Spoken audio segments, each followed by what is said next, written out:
Здравствуйте, дорогие друзья! Меня зовут Павел Иванов. Я писатель, специалист по работе с горем и скорбью, исследователь жизни после смерти и потустороннего мира, автор книжного цикла «Жизнь после жизни есть, я знаю» и этого подкаста.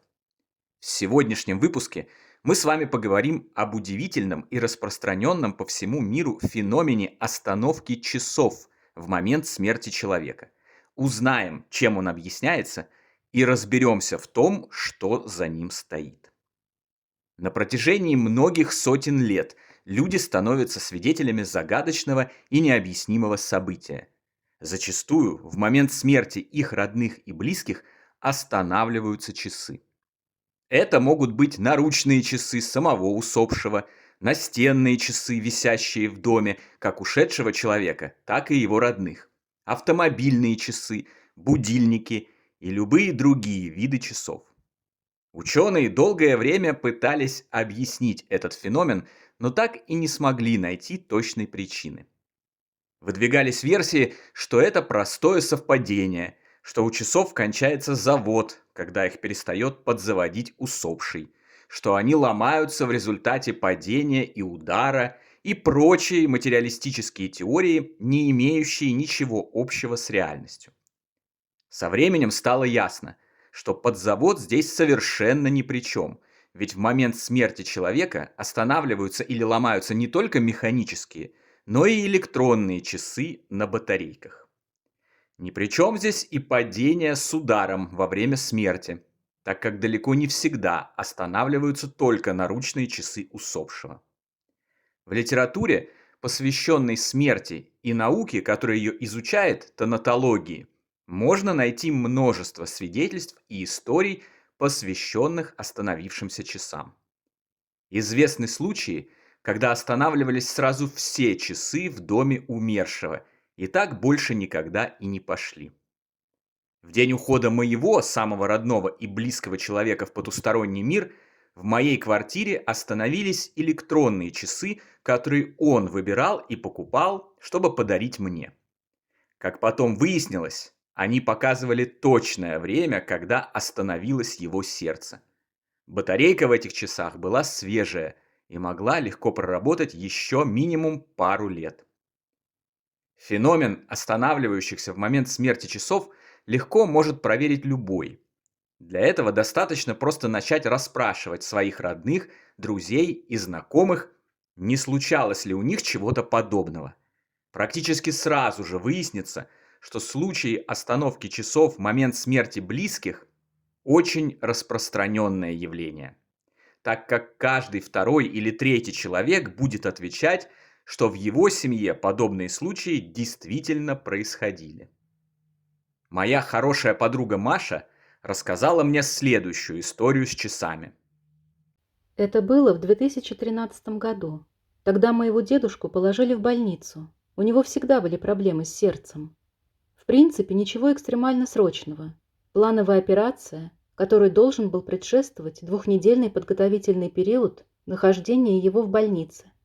Так вот, неделю мы всей семьей к нему ездили каждый день, гуляли, пытались отвлечь от больничных будней, привозили заказываемые им вкусности. Он себя чувствовал хорошо, был весел, как всегда, много шутил. Казалось даже, что он больше поддерживает и успокаивает нас, чем мы его. Врачи тоже говорили, что все идет по плану, и уверяли нас, что контролируют ситуацию. Но поздним вечером того же дня, когда мы спокойные, что все идет нормально, вернулись домой, раздался звонок из больницы, и лечащий врач ледяным голосом сообщил, что дедушку прямо сейчас готовят к операции, и нужно приехать подписать какие-то документы. В итоге поехали в больницу мы с сестрой, так как были на даче, а это территориально ближе всех к больнице. Дорогу в больницу я не помню, все как в тумане. Когда мы наконец добрались, операция уже шла, и нас попросили подождать. Оказаться в больничном коридоре в ночное время – испытание не для слабонервных. Поскольку было уже очень поздно, освещение было не везде, что придавало этому длинному узкому помещению с множеством закрытых дверей еще большей таинственности и даже зловечности. Но больше всего меня поразила абсолютная тишина, заполняющая все пространство, и невероятно громко тикающие где-то на стене часы, словно кремлевские куранты, каждый стук которых отдавался болезненным звоном в моих ушах. Ждали мы долго, часа 4, не меньше. С сестрой почти не разговаривали. Сидели молча и думали только о том, чтобы все прошло удачно. И вот в какой-то момент тиканье часов прекратилось. Это невозможно было не заметить, потому что этот звук, который я никогда не забуду, был тогда для меня очень раздражающим, и избавление от его гнета заставило нас с сестрой переглянуться. Мы одновременно сказали друг другу одну и ту же фразу. «Ты слышишь? Часы перестали тикать». Это было невероятно и в то же время страшно. Теперь коридор погрузился в полную тишину. Но прошло буквально не более 5–10 минут, и тиканье возобновилось с той же силой. Мы с сестрой повторно переглянулись от неожиданности. Прошло еще около часа, и мы услышали приближающиеся к нам чьи-то шаги. Это был наш доктор. Он нас успокоил, сказал, что все прошло успешно, но не без нюансов. И когда он нам сообщил, что где-то час назад у дедушки была остановка сердца, но его, к счастью, удалось достаточно быстро запустить, мы с сестрой просто потеряли дар речи. Время прекращения хода часов и остановка сердца, так же, как и обратный процесс, полностью совпали. Дома, конечно, мы решили ничего не рассказывать, чтобы не наткнуться на стену непонимания и язвительные усмешки родственников-материалистов. Если не брать во внимание несостоятельные материалистические теории, объяснить этот феномен очень просто. В момент смерти физического тела из него выделяется комплект тел духовных. Астральное, эфирное, энергетическое тело и так далее. Эти тонкие тела несут в себе заряд неизвестной пока человечеству энергии, которая, тем не менее, влияет на людей и предметы физического мира.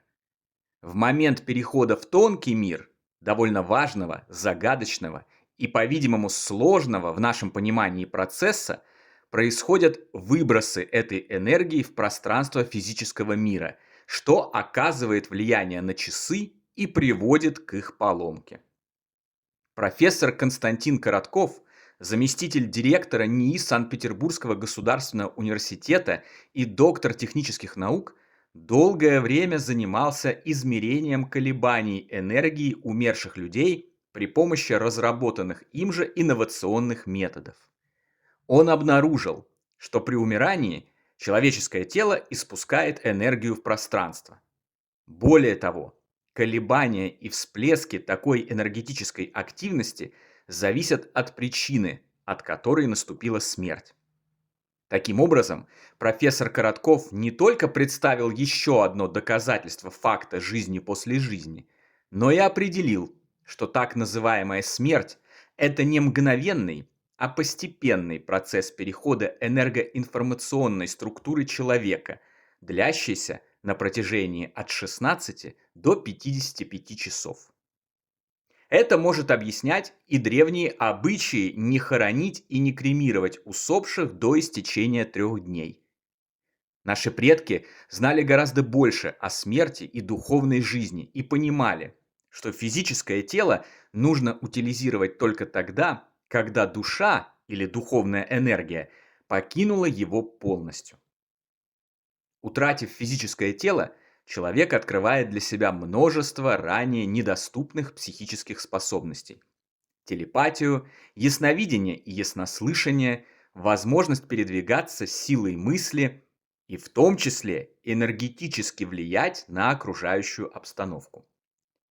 В книгах исследователей околосмертных переживаний, таких как, например, «После» Брюса Грейсона и «Доказательства жизни после смерти» Джеффри Лонга, многократно описаны случаи, когда люди, находившиеся в состоянии клинической смерти, просто подумав о своих родных, к своему удивлению, моментально оказывались рядом с ними, порою за многие сотни километров от мест, где в тот момент находились их тела. Первой мыслью многих людей, осуществляющих переход в загробный мир, логично становится желание навестить своих еще живых родственников. Поэтому часы останавливаются в жилищах людей даже тогда, когда их близкие умирают совсем в других местах. Душа только что отшедшего человека думает о них. Вследствие этого и в силу действия естественных для духовного тела законов мгновенно оказывается рядом с ними и своей энергией влияет на часы. Кроме этого, из обобщенной спиритической коммуникации описание околосмертных переживаний и внетелесных опытов нам известно, что в потустороннем мире время вырождается. Его там нет в привычном понимании этого слова.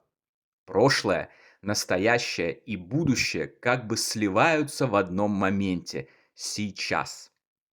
Когда развиваются события смерти человека, миры соприкасаются. Это каким-то образом может влиять на инструменты, при помощи которых мы измеряем время здесь, на Земле, и они дают сбой. Следствием этих причин и становится остановка часов в момент так называемой смерти наших родных и близких. Феномен остановки часов настолько распространен по всему миру, не зависит ни от каких различий между людьми, которые только можно представить, фиксируется и подтверждается на протяжении столетий, что невозможно отрицать очевидный факт. Он является еще одним доказательством того, что жизнь продолжается за смертью физического тела. Наши родные и близкие переживают свои тела из плоти и крови и отправляются дальше, в небесные сферы бытия. А нас ждут удивительные приключения и новые захватывающие открытия, когда придет наш час совершать переход. Для каждого живущего великим Творцом Вселенной предусмотрен свой хэппи-энд. Согласитесь, такая благодать просто знать это. На сегодня это все, дорогие друзья.